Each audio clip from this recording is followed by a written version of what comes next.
Non, c'est pas ici. Et vous m'avez dit?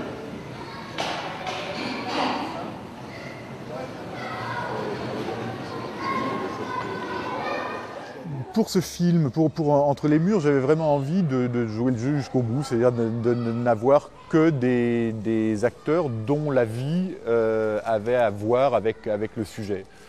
Parce que là encore, je pense que j'avais moi besoin de les écouter, de les regarder travailler, et que être prof, être seul comme ça face à 25 élèves, c'est une pratique. C'est une pratique qu'on apprend progressivement à se positionner, à poser sa voix.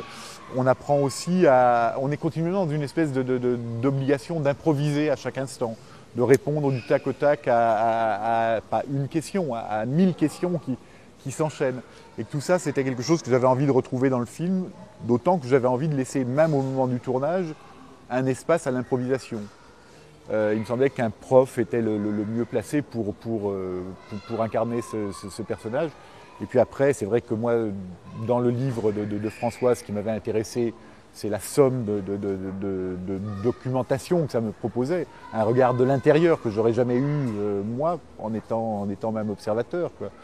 Et puis c'était aussi ce personnage-là, c'était son attitude face à sa classe, c'était sa façon de parler aux élèves, c'était tout ça. Alors à ce moment-là, il devenait absolument évident que c'était lui qui devait le faire et pas un autre prof, quoi. On aurait eu un autre film, ça aurait peut-être été aussi intéressant. Ce qu'on ne voulait pas non plus, c'était créer un personnage exemplaire, un prof exemplaire. Je pense qu'il n'y a pas de prof exemplaire. Et donc, puisque c'était son histoire, autant le faire jouer par François, qui ne représente que lui et qui le représente plutôt bien, quoi.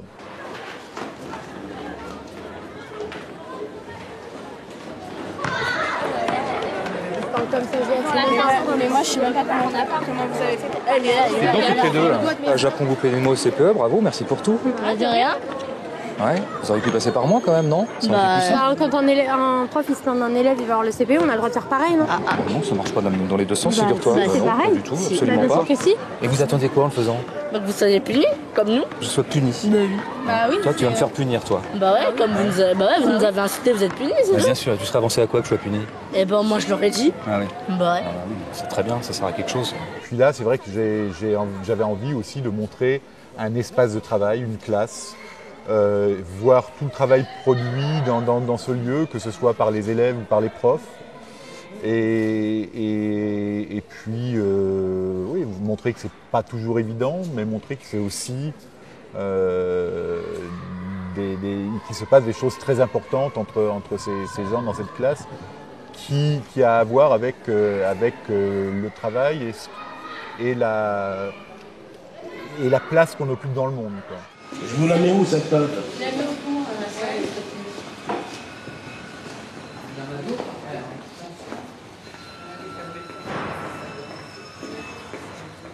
Oui, c'est vrai que ce qui m'intéresse toujours dans mes films, c'est de donner une image du monde assez précise et assez contemporaine toujours.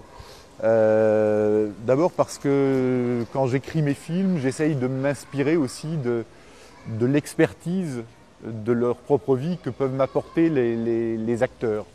Et qu'à ce moment-là, on touche forcément quelque chose d'assez juste parce que ce qu'ils ont à nous dire de leur vie est construit sur du réel, quoi. Et je pense que ça se sent dans la façon dont je regarde le monde, dont j'écoute les gens, dont je donne la parole à des gens qui ne l'ont pas toujours, quoi. Dans le cas d'Entre les murs, c'est vrai qu'on est allé un peu plus loin dans l'idée, en rassemblant donc les collégiens tous les mercredis après-midi pendant 3 heures, et en leur proposant des points de départ autour desquels ils improvisaient.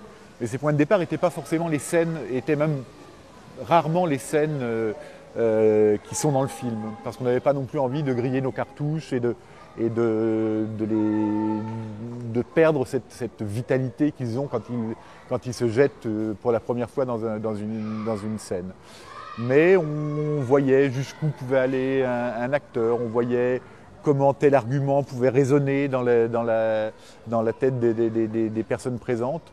Et du coup, ça m'aidait à croire aussi un petit peu à ce qu'on écrivait, quoi. Bill déguste un succulent cheeseburger. C'est pas bon un cheeseburger, ça pue. Vas-y, n'importe quoi. C'est trop bon le cheeseburger. Pourquoi vous mettez cheeseburger? Cela dit, voilà, justement, puisque tu trouves que ça pue, tu penses donc que les cheeseburgers ne sont pas succulents. Je m'en fiche, mais en tout cas, cheeseburger c'est pas bon. Oui, d'accord. Ce que je veux dire, c'est pour deviner succulent, ce que je viens de vous dire, là, devrait vous mettre la puce à l'oreille. Tu sais, ça veut dire quoi? Ça veut dire quoi? La puce machin truc là. La puce à l'oreille, ça devrait vous mettre la puce à l'oreille. Personne ne connaît cette expression? Donne un indice. Voilà, mettre la puce à l'oreille, ça veut dire donner un indice. Donc quand je dis que dans la mesure où Shérif trouve que les cheeseburgers puent, il pense qu'ils ne sont pas succulents, ça devrait vous expliquer définitivement ce que veut dire succulent. Non, mais quand je l'ai vu, vas-y, t'es jamais content, c'est de la nourriture. Faut jamais renier la nourriture, toi aussi. Parce que j'ai dit que j'étais pas content. Ah, mais toi, tu... Tu as tapé ça? Ça voulait dire quoi, toi? Ça voulait pas dire quoi? François Bégodeau il tape la pause. Ah, ça vient.